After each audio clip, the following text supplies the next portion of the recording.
పహల్గామ్ ఉగ్రదాడికి సూత్రధారి ఎవరు?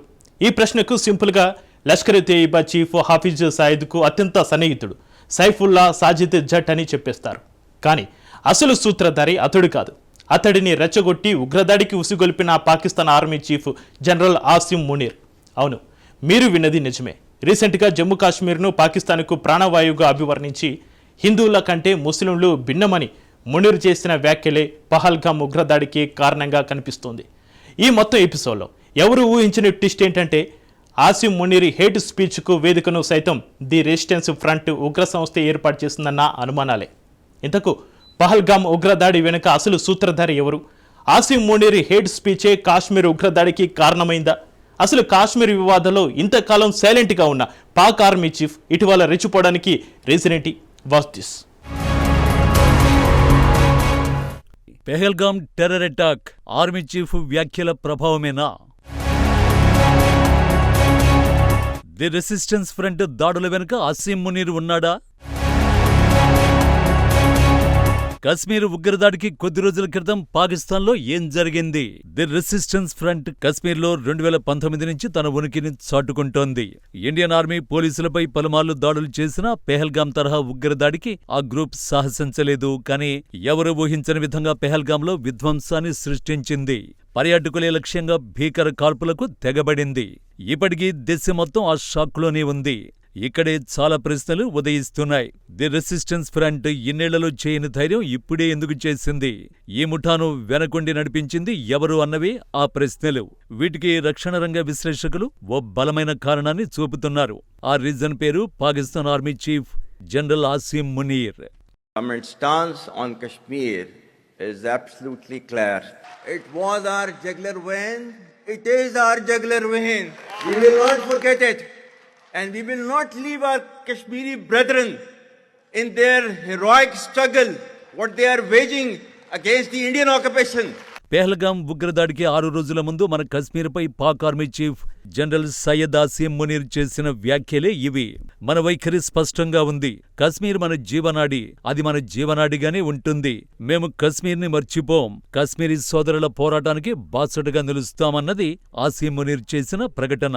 ప్రపంచంలో ఏ శక్తి కూడా కశ్మీర్ను పాకిస్తాన్ నుంచి వేరు చేయలేదని పేర్కొన్నాడు. అక్కడితో ఆగలేదు. 2 నేషన్ థియరీని ప్రస్తావిస్తూ హిందువుల కంటే ముస్లింలు భిన్నమనే వంకర కూతలు కూడా కూశాడు. पाकिस्तान की कहानी अपने बच्चों को जो है आपने जरूर ताकि वो पाकिस्तान की कहानी ना भूलें. Well, our forefathers they thought that we are different from the Hindus in every possible aspect of life. Our religion is different, our customs are different, our traditions are different, our thoughts are different, our ambitions are different. That was the foundation of the 2 nation theory that was laid there. That we are 2 nations. We are not 1 nation. So because of that, our forefathers, they struggled, mounted that incessant struggle to create this country. Our forefathers, they have sacrificed immensely. And we have sacrificed a lot for the creation of this country.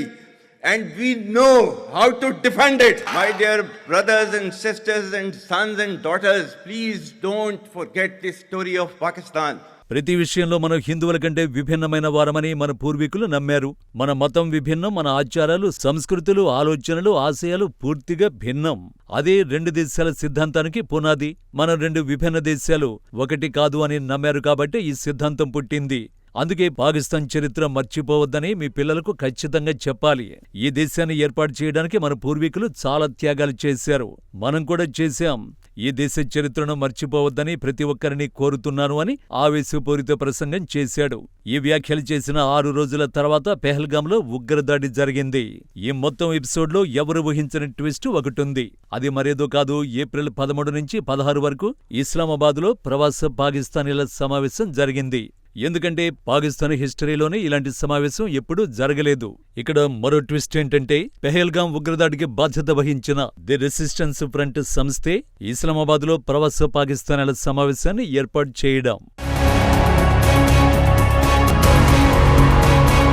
అవును, ఇస్లామాబాద్లో ఈ నెల 13 నుంచి 16వ తేదీ వరకు జరిగిన ప్రవాస పాకిస్తానీల సమావేశాన్ని the resistance front సంస్థే ఏర్పాటు చేసినట్టు అనుమానాలు వ్యక్తమవుతున్నాయి.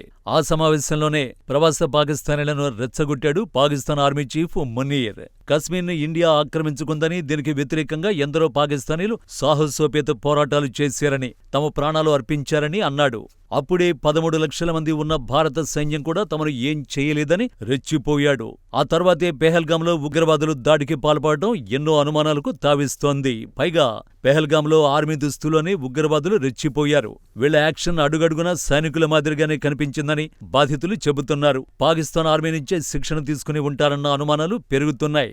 స్వయన ఆర్మీ చీఫ్ విద్వేషపూరితంగా ప్రసంగించడం, రెచ్చగొట్టడం వల్లే ఈ రక్తపాతం సంభవించిందనే వాదనలు బలపడుతున్నాయి. భారత్లో హిందువులు, ముస్లింలను వేరువేరుగా చూస్తున్నారంటూ మునీర్ చేసిన వ్యాఖ్యలు ఈ దారుణానికి దోహదం చేశాయని పలువురు ఇంటెలిజెన్స్ అధికారులు సైతం అనుమానిస్తున్నారు. पाकिस्तान का इससे कोई ताल्लुक नहीं है। कथित तौर पे ये सारी होम ग्रोन जो है इंडिया के ख़िलाफ़ जो है मुख्तलिफ जो उनकी सो कॉल्ड रियासतें हैं उनमें बगावतें हुई हैं। एक नहीं, दो नहीं है, दर्जनों के हिसाब से। नागालैंड से लेके कश्मीर तक और साउथ में, छत्तीसगढ़ में, मणिपुर में, ये सारी जगहों हिंदुस्तान की जो दिल्ली में जो हुकूमत है उसके ख़िलाफ़ बगावत हुई है। పెహల్గాం ఉగ్రదాడికి పాకిస్తాన్ కేంద్రంగా పనిచేస్తున్న ఉగ్రవాదుల్ని నిందిస్తూ భారత్ వైపు నుంచి ఎటువంటి అధికారిక వ్యాఖ్యలు చేయకముందే పాకిస్తాన్ రక్షణ మంత్రి ఖ్వాజా ఆసిఫ్ ముందుగానే స్పందించడంపై కూడా తీవ్ర అనుమానాలు వ్యక్తమవుతున్నాయి. పెహల్గాం దాడిపై మోడీ సర్కార్, ఇండియన్ ఆర్మీ ప్రకటన చేయకముందే ఆసిఫ్ భుజాలు తడుముకున్నాడు. లైవ్ 92 న్యూస్ ఛానల్తో పాకిస్తాన్ రక్షణ మంత్రి మాట్లాడుతూ, ఈ ఉగ్రదాడితో పాక్కు ఎటువంటి సంబంధం లేదు, ఇదంతా ఆ దేశంలో పుట్టిందే. భారత ప్రభుత్వానికి వ్యతిరేకంగా దేశంలోని వివిధ రాష్ట్రాల్లో ఉద్యమాలు, విప్లవాలు జరుగుతున్నాయి. ఒకటి కాదు, రెండు కాదు, డజన్ల కొద్దీ ఉద్యమాలు జరుగుతున్నాయి. నాగాలాండ్ నుంచి కశ్మీర్ వరకు, దక్షిణాన ఛత్తీస్గఢ్, మణిపూర్ లాంటి ప్రదేశాలన్నింటిలోనూ భారత ప్రభుత్వానికి వ్యతిరేకంగా నిరసనలు జరుగుతున్నాయని పేర్కొన్నారు. ఈ పరిణామాలన్నీ పెహల్గాం ఉగ్రదాడి వెనుక పాకిస్తాన్ హస్తం ఉందన్న కఠిన నిజానికి సాక్ష్యాలుగా కనిపిస్తున్నాయి. నేషనల్ ఇన్వెస్టిగేషన్ ఏజెన్సీ ఎంట్రీతో ఆ కుట్రలన్నీ త్వరలోనే తేలే అవకాశం ఉంది. అప్పుడు 13 లక్షల భారత సైన్యం దెబ్బ ఎలా ఉంటుందో పాకిస్తాన్ సైన్యానికి కూడా అర్థమైపోతుంది.